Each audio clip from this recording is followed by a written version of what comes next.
Continuamos con todos ustedes en la Safor Valldigna la Onda. Es un placer tenerlo en nuestros estudios. Tenim al vicealcalde de Gandia, regidor d'Urbanisme, a Pep Alandete. Pep, benvingut, un plaer que estigues així amb nosaltres. Moltes gràcies. Pep, tenim que parlar de moltes qüestions d'actualitat, aproximadament un mes des que va iniciar la nova legislatura, però no pareu a la regidoria d'Urbanisme. Són moltes les reunions que s'estan succeint i moltes les coses que tenen a veure també a l'apartat educatiu, no? Sí.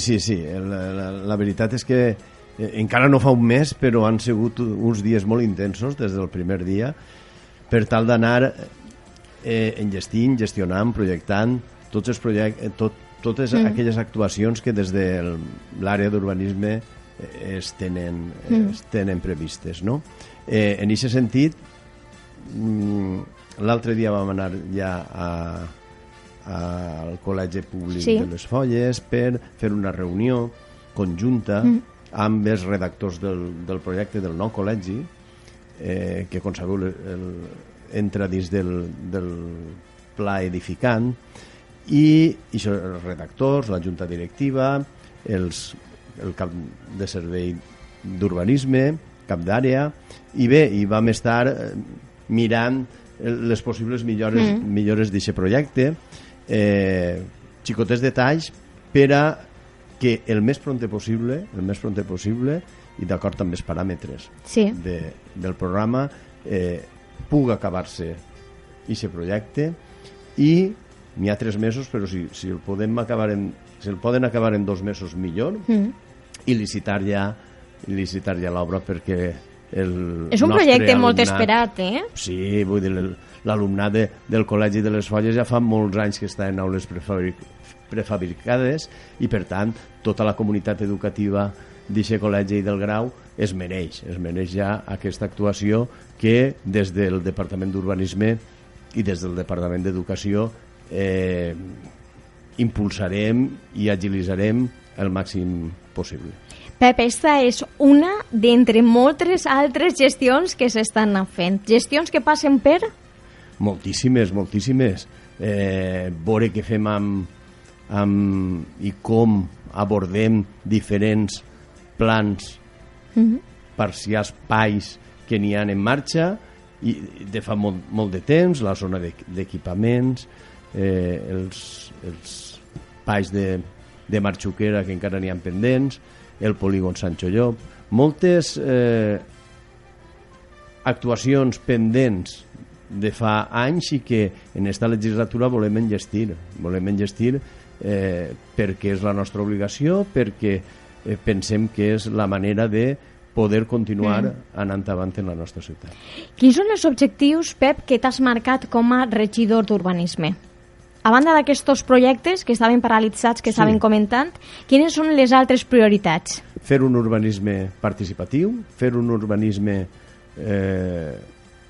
de gènere, feminista, en el sentit que l'espai públic, guanyar espais públics per a la ciutadania.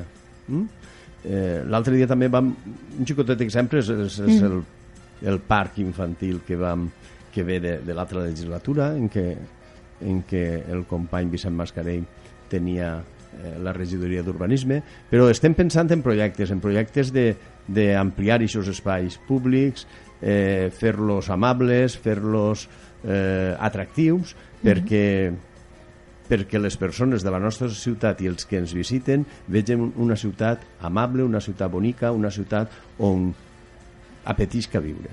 També una prioritat, els accessos, no?, al port. És una altra de les altres prioritats. Bé, els accessos al port, la part de foment ja està acabada, hem recepcionat els vials adjacents, les parcel·les que es van expropiar i que no han servit per a els fragments, no?, d'aixes parcel·les que no han servit per a fer l'accés, i que aprofitarem per a fer zones d'ombra en aquest espectacular carril bici que hi ha des Gandia fins a la platja de Venècia, paral·lel a l'accés. Intentarem que aquestes zones d'ombra el més pronte possible estiguen per fer més agradable, no?, aquest passeig. El problema que tenim amb amb l'accés és que l'autoritat portuària encara no ha acabat el seu tram. Això no depèn de nosaltres, esperem que en el que queda d'any s'acabe i que la funció principal d'aquest accés, que és evitar que sobretot que els camions de gran tonatge no travessen el casc urbà del Grau amb les molèsties que això suposa, siga una realitat ja.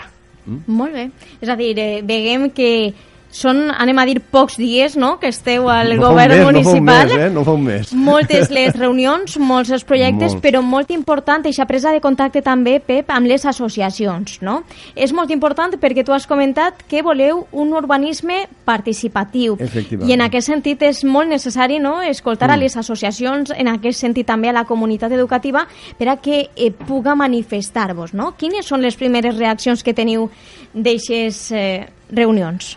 Bé, molt positives. Clar, n'hi ha la funció des de la meva regidoria de ser arribar a acords, val? I arribar a consensos. N'hi ha temes en què això sembla més complicat, però per exemple, jo m'he reunit amb els veïns de la plaça Castell, m'he reunit també en la SEMSA, i jo crec que podem trobar nexes d'unió perquè s'afavorisca tant l'oci com el descans, que es puga combinar, i en això estem, en aquestes solucions que impliquen evidentment més control policial a determinades hores, i bé, però en un cas que pot ser molt conflictiu, jo crec que després de les dues reunions podem arribar a... Sí que és de veres que aquesta ha sigut una problemàtica, Pep, que sempre ha estat a l'ordre del dia, sempre, no?, que arriba l'estiu, d'eixe temps d'oci, com dèiem, eixe temps de festa, i sobretot com es pot conciliar, no? I suposem que això és una de les prioritats que vos haveu marcat, sí, no? El poder tindre eixe oci, no?, eixa diversió, però també eixa tranquil·litat que demanen altres veïns, altres turistes. Evidentment, i que necessiten, tot dins d'uns paràmetres de convivència i normalitat es pot aconseguir. No pareu, reunions, associacions, reunions, centres educatius, la importància que tenen les associacions, no?, en tota aquesta legislatura per aquest urbanisme participatiu. Però, Pep, és que a banda de ser regidor d'urbanisme hem parlat que ets vicealcalde i que també formes part de totes i cadascuna de les reunions, de les campanyes, de les inauguracions que es desenvolupen. Gandia no ha parat en aquestes setmanes. No ha parat. Perquè, de fet, ahir no vareu parar en tota la jornada, no? Anaves a parlar-me d'això. Ahir és un no parar, però amb gust, no? Perquè sobretot quan més que allò que és cara al públic, la faena que es fa dins de la casa, aclarint problemes, solucionant, projectant, gestionant.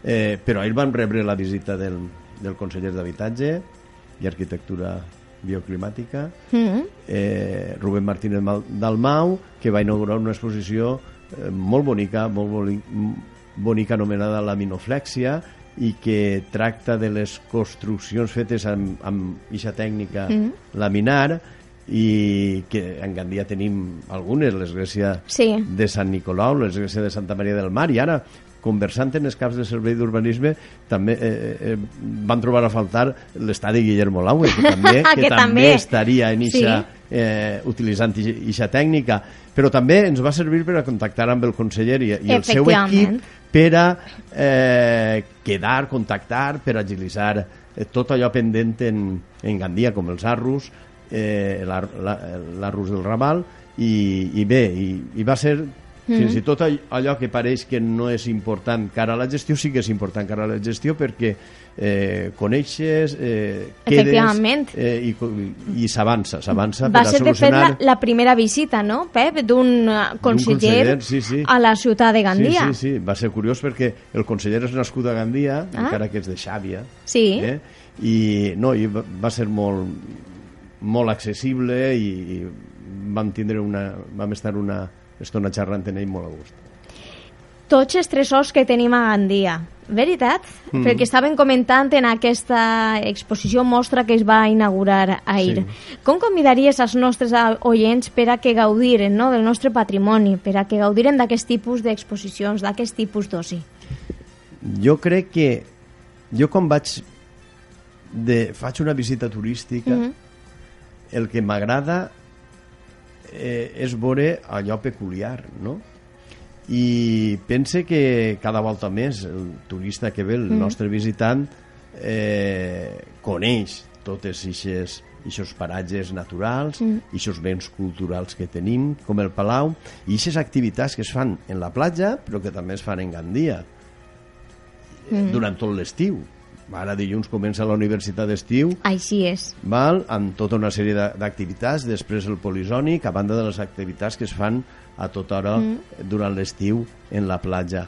I pense que, bé, que cada volta més hi ha un tipus de visitant que gaudix d'aquesta imbricació amb el teixit cultural de la ciutat, el teixit, els paratges naturals, a més del sol i la platja, que és un dels nostres, la nostra increïble platja nord, i la platja de la Uir és un dels nostres atractius, però hi ha tota una sèrie d'oferta que s'ha d'aprofitar i s'ha de saber vendre.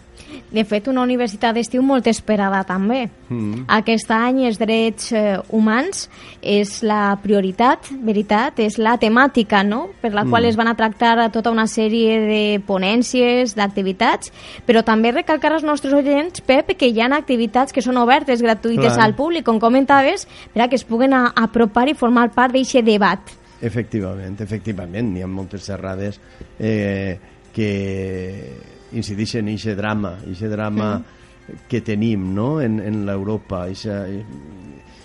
Jo crec que ahir Europa està fallant de mala manera, perquè no està tractant a les persones que venen a la recerca de la vida, d'una solució, per vindre, no estem tractant-los com toca, i això és un deute de tots, i per tant la conscienciació, el coneixement, la solidaritat i el fer canviar aquestes polítiques nefastes que en molts països d'Europa s'està tenint forma part de les nostres missions, no? I la Universitat d'Estiu posa el dit a la nafra, no?, en aquesta ocasió, pel que fa a aquests drets humans que no hem de saber protegir, salvaguardar i mantindre i millorar. Els convidem als nostres oients. Tenim que acabar, Pep, però anem a enviar un missatge als nostres oients. Que els diguem després de tot el que hem parlat. Bé... Que continuem, no?, treballant. Que els nostres oients el que poden fer és disfrutar de l'estiu, treballar els que treballen, a pesar de la calor que ens assetja. I bé, jo només desitjar-los que passen un estiu feliç, en companyia dels estimats, i que puguen gaudir de tot el que té Gandia. Pep, moltíssimes gràcies per haver estat amb nosaltres. Ha sigut un plaer parlar amb tu. Gràcies a tu per convidar-me.